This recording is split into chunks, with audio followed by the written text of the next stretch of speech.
कि आप आप उस लक्ष्य को जो हम लोग प्राप्त करना है, उस लक्ष्य को प्राप्त करने के लिए आप क्या अलक्ष्य, मतलब एक यहाँ पर अ का अर्थ अलक्ष्य का मतलब होता है कि आप अदृश्य हैं। आप ऐसे लक्ष्य हैं जिसको प्राप्त करना कठिन है, उसको भी यहाँ अलक्ष्य कहा जाता है। और अलक्ष्य किसको कहा जाता है? अ का मतलब होता है विष्णु। अ का अर्थ होता है विष्णु और लक्ष्य का अर्थ होता है अपने लक्ष्य को प्राप्त करना। तो जिसके लक्ष्य ही केवल भगवान हो, उसको भी अलक्ष्य कहा जाता है। और यहाँ महारानी कुंती उस अदृश्य भगवान की स्तुति नहीं कर रही जो सबके अंदर बाहर है लेकिन दिखाई नहीं दे रहे, प्रकृति की ईश्वर है, उसकी प्रार्थना नहीं हो रही। यहाँ पर महारानी कुंती के सामने जो लक्ष्य है, जो कृष्ण ही सामने प्रस्तुत है, मतलब विष्णु और सामने लक्षित हो रहे हैं, कृष्ण ही सामने उपस्थित।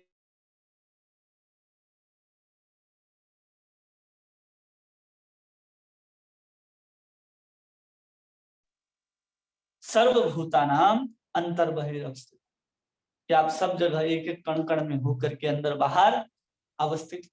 और उसके बाद भी कह रहे आप हर एक के लक्ष्य हैं, चाहे सर्वभूत आत्मनंत, जितने भी भूत हैं उन सबके लक्ष्य ही आप हैं। एक तरह से ये कहा जा रहा है कि आप सबके ही लक्ष्य हैं भगवान। भगवान स्वयं गीता में भी कहते हैं ना, गतिर भरता प्रभु साक्षी, कि भगवान कह रहे हैं कि मैं सबका गतिर हूं, मैं सबका लक्ष्य हूं। भगवान ने सबको पूछते ना कि तुम्हारा लक्ष्य क्या है, तुम्हारा लक्ष्य क्या है।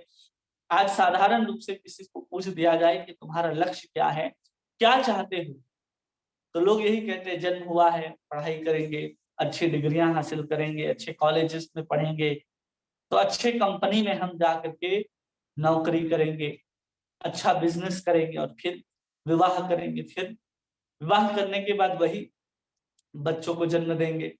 उसके बाद बच्चे को हम जहां जहां हमने पढ़ने का प्रयास किया, हम जिस पढ़ाई को प्राप्त की उससे अच्छी पढ़ाई उसको हम देने का प्रयास करेंगे, उससे अच्छी नौकरी, उससे अच्छा बिजनेस उसको करने के लिए प्रेरित करेंगे ताकि वो अच्छा रुपए धन को इकट्ठा कर सके। फिर उसकी भी विवाह करा देंगे। फिर वही वही काम करता रहे।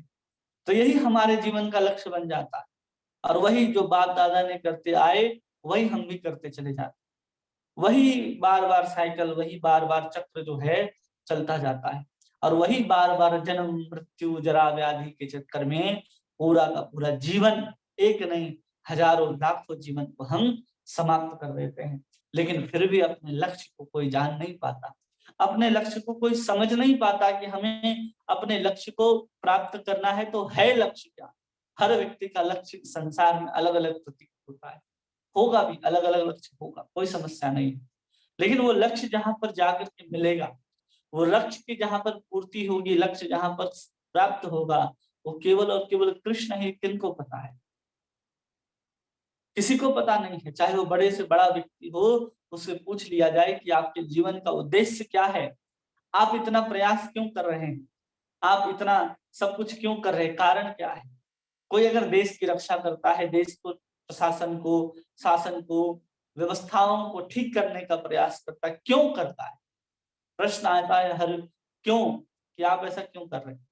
आप धन अच्छा क्यों कमा रहे हैं? आप अच्छा क्यों भोजन कर रहे हैं? आप अच्छे राष्ट्र, अच्छा विश्व का निर्माण क्यों करना चाहते हैं? आप इस विश्व को रहने लायक क्यों बनाना चाहते हैं? आप इतनी सुख सुविधाओं को क्यों जोड़ रहे हैं? उसका लक्ष्य क्या है?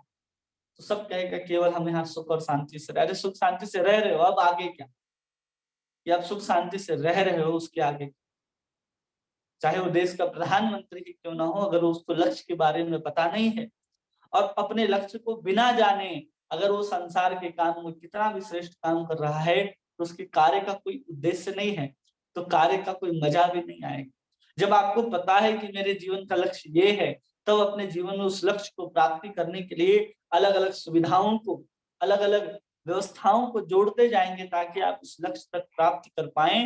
तब समझना चाहिए कि आपको लक्ष्य का ज्ञान है और उस लक्ष्य की ओर आगे बढ़ने के लिए आप उचित व्यवस्थाओं को अपने जीवन में, अपने देश में, समाज में, राष्ट्र में लाना चाहते हैं।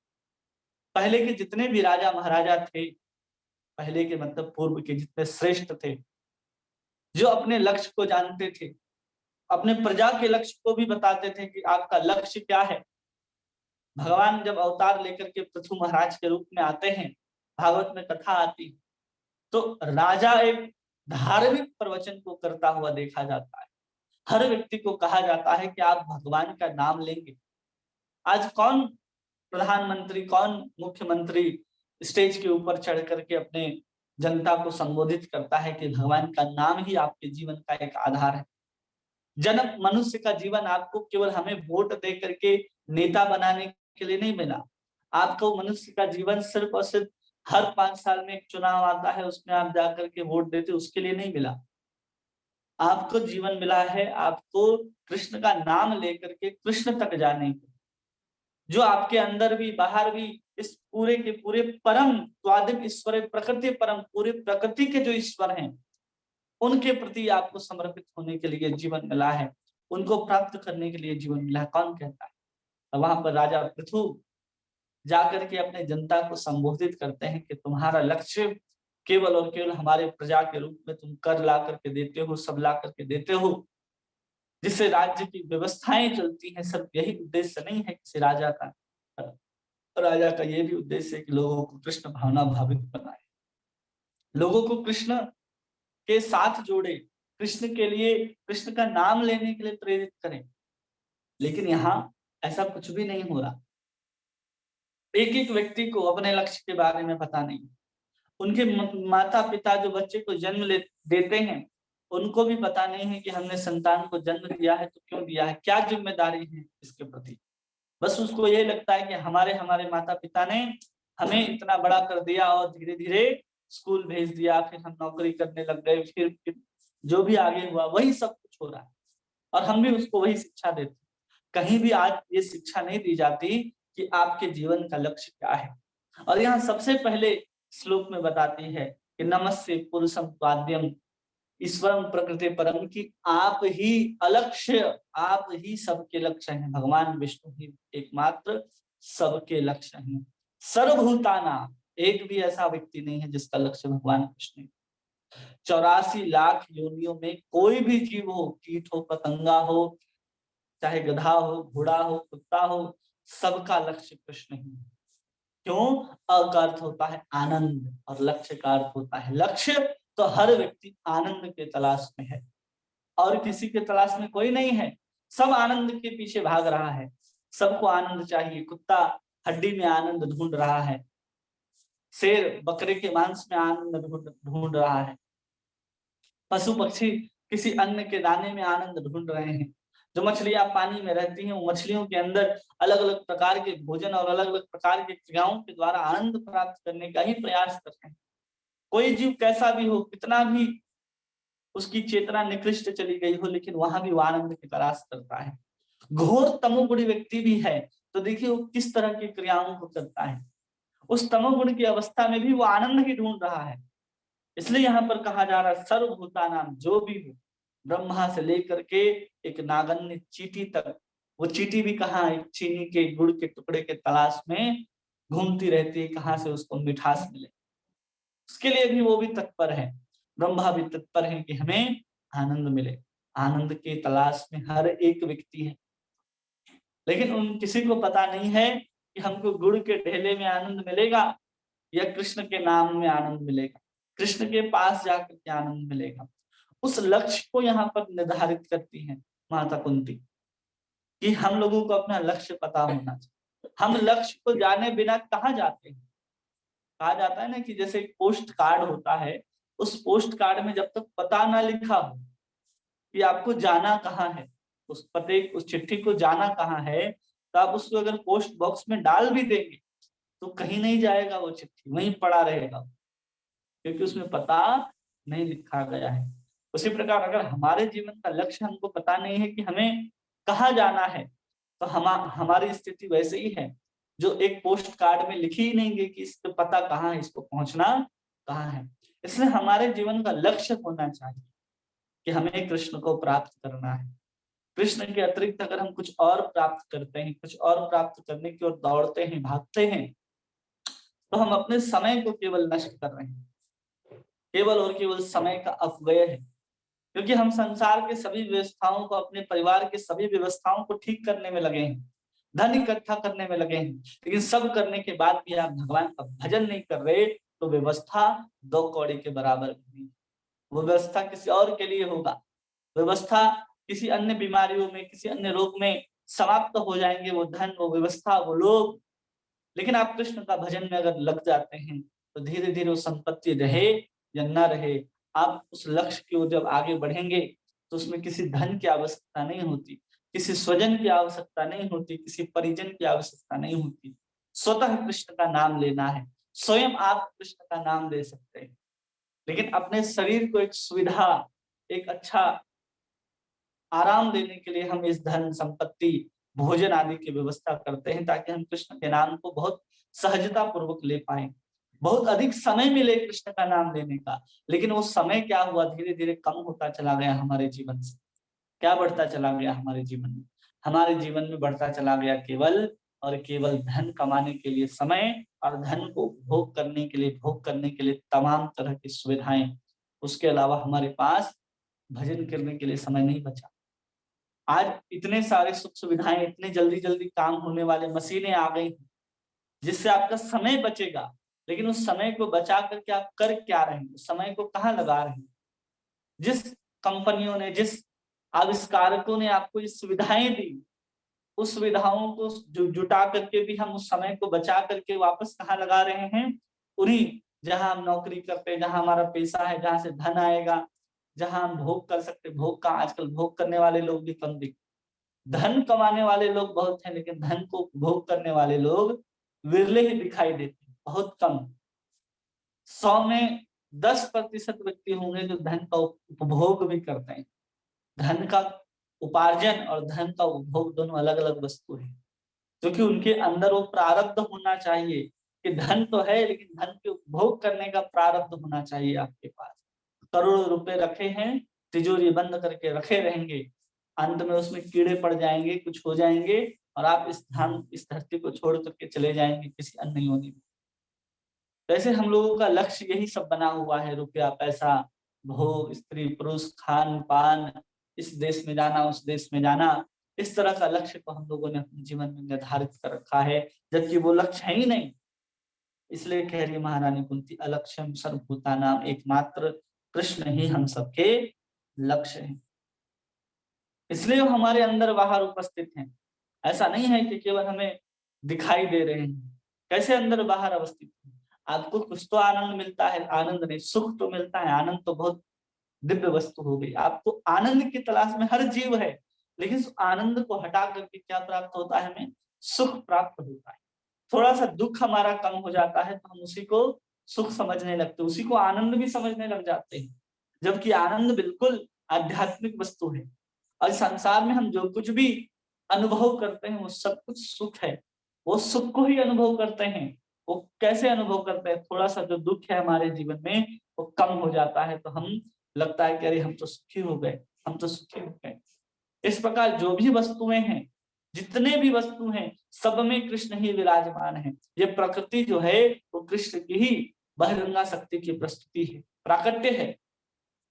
तो हम कृष्ण, पूर्ण ब्रह्म कृष्ण को छोड़ करके उनकी प्रकृति की ओर भागते हैं। उस प्रकृति को छोड़ करके प्रकृति के द्वारा जो अलग अलग प्रकार की वस्तुओं का निर्माण किया गया है, उन वस्तुओं के पीछे भागते हैं। यहाँ पर सुंदर झरने हैं, यहाँ पर पहाड़ है, यहाँ पर अमुक प्रकार के फल आदि होते हैं, यहाँ अमुक प्रकार के जानवर होते हैं। ऐसे प्रकृति की विविधताओं की ओर भागते हैं। विविधताओं से लेकर के कुछ अन्न, कुछ खनिज लेकर के फिर हम भोजन के ऊपर भागते हैं कि हाँ, आज हमें मटर पनीर खाना है, आज हमें पालक पनीर खाना है। अब आनंद उधर चला जाता है, हम उसमें सुख ढूंढने लग जाते हैं। क्यों? क्योंकि जिसमें भी हम थोड़ा भी सुख का अनुभव कर रहे हैं उसमें भी कृष्ण तो विराजमान है। चाहे आप पालक पनीर खा रहे हो, मटर पनीर खा रहे हो, कृष्ण तो दोनों है। लेकिन उसमें डायरेक्ट रूप से आप अनुभव नहीं कर पाते। आप पालक पनीर में कृष्ण को कहाँ देख पाते? आपके पास नामदेव की शक्ति कहाँ है कि आप कुत्ते के पीछे घी लेकर के दौड़ेंगे कि हाँ, कि आपके रोटी में तो घी लगा ही नहीं है, उस कुत्ते के अंदर नामदेव को भगवान दिख रहे हैं। वो हमारे पास दृष्टि ही नहीं है। यहाँ कुंती महारानी के सामने दृष्टि है, वो देख रही है कि हर कण के अंदर भी भगवान है और वही मेरे सामने उपस्थित है। वो बुद्धि वो चेतना आने के बाद भी इस चीज को समझ पाएंगे कि ईश्वर सर्वभूतानां हृदय सर्जन तिष्ठति, जो भगवान स्वयं कहते हैं, उस बात को कब समझ पाएंगे? जब ऐसे कुंती महारानी के जैसे भक्ति हमारे पास आ जाएगी। इसलिए कुंती महारानी यहाँ इतना सुंदर प्रार्थना करते हुए कहती कि अलक्ष्यम सर्वभूतानां, सब में भगवान ही। हवा भी चल रही है तो भगवान कहते हैं ना कि मत भयति वेति व्यात, कहते हैं कि मेरे भय से ही वायु बहता है। सब कुछ भगवान के भय से हो रहा है। वही बहुत शीतल वायु बहती है ग्रीष्म ऋतु में, तो हमें बहुत आनंद मिलता है, सुख का अनुभव करते हैं। हम उसी सुख में सब कुछ भूल जाते हैं कृष्ण को, हम जगत को पकड़ लेते हैं और जगतपति को भूल जाते हैं। इसलिए हम इस संसार में पड़े हैं। इतना सब कुछ अनुभव करने के बाद, जानने के बाद, इस जगत के ऊपर जो मोह है, इस जगत के साथ आपकी जो आसक्ति है, वही आसक्ति को सिर्फ और सिर्फ आपको जगतपति के रूप में, जगतपति जगन्नाथ के चरणों में अगर समर्पित कर देते हैं, तो हमारे दृष्टि में, हमारे समझ में, हमारे आंख के सामने भी कृष्ण ऐसे ही उपस्थित रहेंगे जैसे यहाँ कुंती के सामने उपस्थित हैं। तो आप भी कर सकते हैं। नमस्ते पुरुषम त्वाद्यम ईश्वरे प्रकृते परम अलक्ष्यम सर्वभूतानां अंतर बहिरवस्थितः। तभी हम लोगों को ये बात समझ में आ सकती है। आगे कह रहे हैं कि वे स्वयं असमंजस में थी कि भगवान कृष्ण सर्वव्यापी हैं या स्थानीय है, सर्वव्यापी है या स्थानीय है। इसलिए अपने आप को महारानी कुंती कहती है कि हम मूढ़ हैं। आगे श्लोक में कहेंगे कि हम मूढ़ हैं, हम समझ नहीं पा रहे। सब जानती हैं लेकिन स्तुति कर रही हैं तो कहते हैं कि हम नहीं जानते। क्योंकि जब कोई स्तुति करता है, प्रार्थना करता है, तो जिसकी स्तुति की जाती है उसकी बड़ाई होती है। हम अपना बड़ाई उसमें नहीं कर सकते कि आप श्रेष्ठ तो हम भी श्रेष्ठ हैं। भगवान किसी भी के सामने आप स्तुति कर रहे हो तो सामने वाले का गुणगान आप करेंगे। आपके अंदर की योग्यता को आप प्रदर्शित नहीं करेंगे। आपकी दीनता आपकी योग्यता को प्रकट नहीं करने देगी। अगर आप सही में दीन हैं तो आपकी स्तुति में, आपके वाक्यों में, आपके प्रार्थनाओं में कभी भी आपके प्रति जो योग्यता है उसका प्रदर्शन नहीं हो। अगर आप दीन हैं, नहीं हैं, तो आप स्वयं से कहेंगे कि हाँ हम हैं। एक होता है वास्तविक अहंकार, एक होता है कि गलत अहंकार। गलत अहंकार जो हमारे अंदर आता है तो हमें दीन नहीं होने देता। हम कृष्ण के दास हैं, ये वास्तविक अहंकार है। लेकिन हम उस दासत्व को प्राप्त करेंगे जब हम कृष्ण का नाम लेते रहेंगे, कृष्ण के सुंदर प्रार्थनाओं को, कृष्ण के सुंदर कथाओं को जब श्रवण करते रहेंगे, तब जाकर के हमारे अंदर वो कृष्ण का दासत्व जो है उत्पन्न होगा। जब कृष्ण का दासत्व हमारे सामने उत्पन्न होगा, तभी जाकर के हम कृष्ण को वास्तविक रूप से अनुभव कर पाएंगे, प्राप्त कर पाएंगे। अन्यथा वो दासत्व के बिना हम कभी भी कृष्ण को अनुभव नहीं कर पाएंगे और हम गलत अहंकार के साथ अपने दीनता को छोड़ करके अपने अभिमान को पकड़ करके बैठेंगे। गलत अभिमान, गलत अहंकार के कारण हम इस संसार में भ्रमित होते रहे। क्यों? हमने कहा है कि न हम स्त्री हैं, न पुरुष हैं, न हम मनुष्य हैं, न हम जानवर हैं। हम कौन हैं?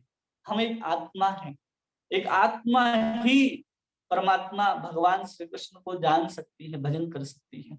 ये शरीर नहीं जान सकता, ये पुरुष नहीं जान सकता, ये स्त्री नहीं जान सकती, किसी अन्य योनि के जानवर नहीं जान सकते कि कृष्ण कौन है। स्वयं आप जान सकते हैं। आप कौन है? आप स्वयं आत्मा हैं, उस भगवान के अंश हैं। इसलिए आपको अनुभव होगा, उस दासत्व को आप अपने अंदर ला पाएंगे। कुछ नई बात नहीं है यहाँ पर कि कोई हम नई चीजों को लेकर के जाना है, जो हम नहीं है उस कार्य को करना है। मछली को पेड़ में चढ़ने की बात नहीं हो रही, किसी बंदर को पानी में रहने की बात नहीं हो रही। जो हम हैं वास्तविक में, उस चीज को वास्तविक में जो हम हमारे अंदर सुसुप्त अवस्था में चली गई है, कृष्ण का प्रेम जो है, कृष्ण के प्रति आसक्ति जो है, वो हमारी अभी सोई हुई, उसको जगाने की बात की जा रही। वो कुछ नया नहीं। हर व्यक्ति के अंदर कुछ स्वभाव होता है, वो स्वभाव किसी विशेष परिस्थिति के कारण अलग हो जाता है। जैसे जल का स्वभाव है तरल रहना, हमेशा बहना, शीतल रहना। लेकिन बहुत अगर गर्मी का मौसम आ जाए तो वही जल क्या होता है? वाष्प के रूप में परिवर्तित हो जाता है। बहुत अगर ठंडी आ जाए तो बर्फ के रूप में परिवर्तित हो जाता है। लेकिन जैसे ही सामान्य दिन रहते हैं तो जल अपने स्वाभाविक अवस्था में निर्मल रूप से स्वच्छ शीतल तरल के रूप में बहता रहता है। इसी प्रकार जब हम अपने जीवन में कृष्ण के साथ रहेंगे, कृष्ण का नाम हमारे साथ रहेगा, तब जाकर के हम कृष्ण के जो साथ में रहेंगे तो हमारा जो वास्तविक स्वभाव है वो धीरे धीरे प्रकट होगा, वही धीरे धीरे निखर करके आएगा। तब जाकर के हम अपने दासत्व को प्राप्त कर पाएंगे और तब जाकर के हम समझ पाएंगे। लेकिन जो लोग उनके शरणागत नहीं हैं, उनके सामने भगवान प्रकट नहीं होते। भगवान गीता में कहते योग माया समावृतः नाहं प्रकाश सर्वस्व। भगवान कहते हैं कि मैं सब जगह प्रकाशित नहीं करता, मैं अपने योग माया से समावृत रहता हूँ। मूढ़ो अयम ना विजानाति, और मूढ़ व्यक्ति मुझे कभी भी नहीं जान पाते, भगवान स्वयं गीता में कह रहे हैं।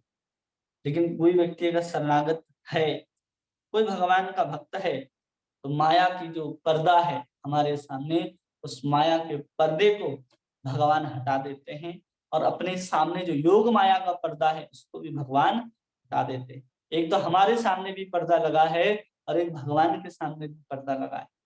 हमारे सामने योग महामाया का पर्दा लगा है और भगवान अपने सामने योग माया के पर्दे को लगा करके रहते हैं। दो दो पर्दे लगे होते हैं। हम कुछ भी देख रहे हैं तो प्रकृति ही दिखाई दे रही है, वो प्रकृति की पर्दे के द्वारा भगवान नहीं दिखते और भगवान अपने आप को योग माया के पर्दे के पीछे छिपा करके रखते हैं कि अगर कोई प्रकृति के माया को भी हटा दे, मतलब कोई अपने आप को जान जाए कि अब हम शरीर नहीं है, ब्रह्म है, पूर्ण रूप से शरीर के जितने भी आदि व्याधि हैं, जितने भी क्लेश हैं, विकार है, अविद्या है, राग द्वेष सब खत्म हो जाए उसके हृदय से, तो व्यक्ति अपने माया के पर्दे को तो स्वयं के प्रयास से हटा भी सकता है। लेकिन भगवान जब तक स्वयं नहीं चाहे कि हम योग माया के पर्दे को हटा दें, तब तक किसी योग्य व्यक्ति को भी बिना भक्ति के भगवान का दर्शन संभव नहीं है। कोई ब्रह्मवादी व्यक्ति हो, कोई ज्ञानी हो, जिसने संसार के सभी कलमशों को धो दिया है, अब ब्रह्म की अवस्था में ही रमण करता है, उस बाद भी उसके सामने से माया के पर्दे हट चुके हैं, लेकिन कृष्ण ने अपने सामने अभी तक उस माया योग माया के पर्दे को नहीं हटाया, तो उसको लक्षित नहीं होते, उसको दृश्यमान नहीं होते भगवान। इसलिए भी यहाँ अलक्ष्य कहा जा रहा है। क्यों अलक्ष्य है? इसलिए भी अलक्ष्य है। इतने सारे कारण है भगवान के अलक्ष्य लक्ष्य लक्ष्य होने के, तब जाकर के यहाँ सर्वभूतानां अंतर्बहिर् अवस्थितः। यह विद्रोही जीव के संकुचित दृष्टि को नियंत्रित करती है। इसकी व्याख्या आगे की जाएगी। आगे कुंती महारानी कैसे प्रार्थना करती है इसको हम आगे देखेंगे। उम्मीद करते हैं कि श्लोक सबको समझ में आया हो कि कैसे महारानी कुंती इतना सुंदर प्रार्थना को कर रही है, कितने सारे सिद्धांतों को लेकर के बैठी है ये श्लोक, और महारानी कुंती के एक शब्द से एक श्लोक से ये सब प्रकट हो रहा है कि क्या क्या नहीं जानती है महारानी कुंती और कैसे वो प्रार्थना कर रही हैं और हम जीवों को कैसे प्रेरित कर रही हैं कृष्ण को अपना लक्ष्य बनाने के लिए। इन्हीं का कोई प्रश्न है, जो बात आपको समझ में ना आई हो, पूछ सकते हैं इसी श्लोक से संबंधित।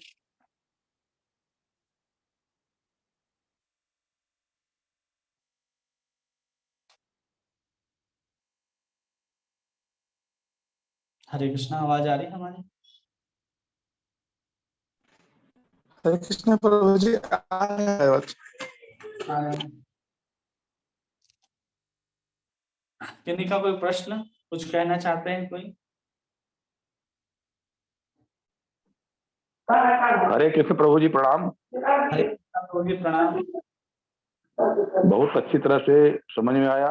सुख और आनंद के संबंध में भी समझा गया कि सुख जो है सांसारिक संसार में कुछ भी थोड़ा अच्छा हो जाता है उसको सुख कहता, उसी को आनंद समझने लगते हैं, जबकि आनंद भगवान के प्राप्ति ही या भगवान के शरण में जाना ही आनंद है।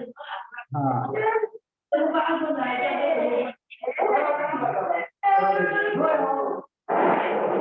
और किन्हीं का कोई प्रश्न? या माता जी, उषा माता जी,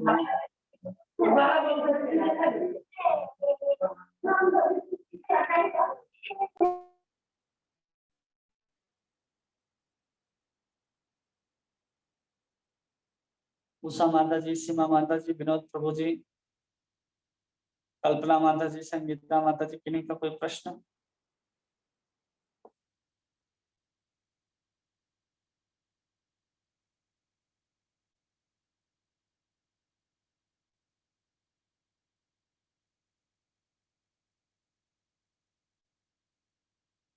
नहीं है, ठीक है। हरे कृष्णा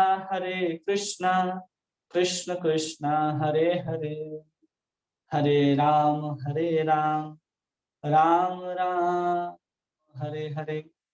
वाञ्छाकल्पतरुभ्यश्च कृपा सिन्धुभ्येव च पतितानां पावनेभ्यो वैष्णवेभ्यो नमो नमः। अनंत कोटि वैष्णव वृंद की जय, नामाचार्य हरिदास ठाकुर की जय, हरे कृष्ण महामंत्र की जय, षड गोस्वामी वैष्णव वृंद की जय, पंचतत्व भगवान की जय, श्री श्री गौर निताय भगवान की जय, राधा माधव अष्ट सखी वृंद की जय, जगन्नाथ बलदेव सुभद्रा महारानी की जय, श्री श्री वृंदावन धाम की जय, श्री राधा रमण लाल की जय, ग्रंथराज श्रीमद् भागवत महापुराण की जय, श्रील प्रभुपाद की जय, निताई गौर प्रेमानंदे हरि हरि बोल। हरे कृष्णा। आप सभी भक्तों का बहुत बहुत धन्यवाद। हिज ग्रेस बलभद्र प्रभु जी की जय। दंडवत प्रणाम। हरे कृष्ण प्रभु जी, धन्यवाद। हरे कृष्णा। हरे कृष्ण, दंडवत प्रणाम प्रभु जी।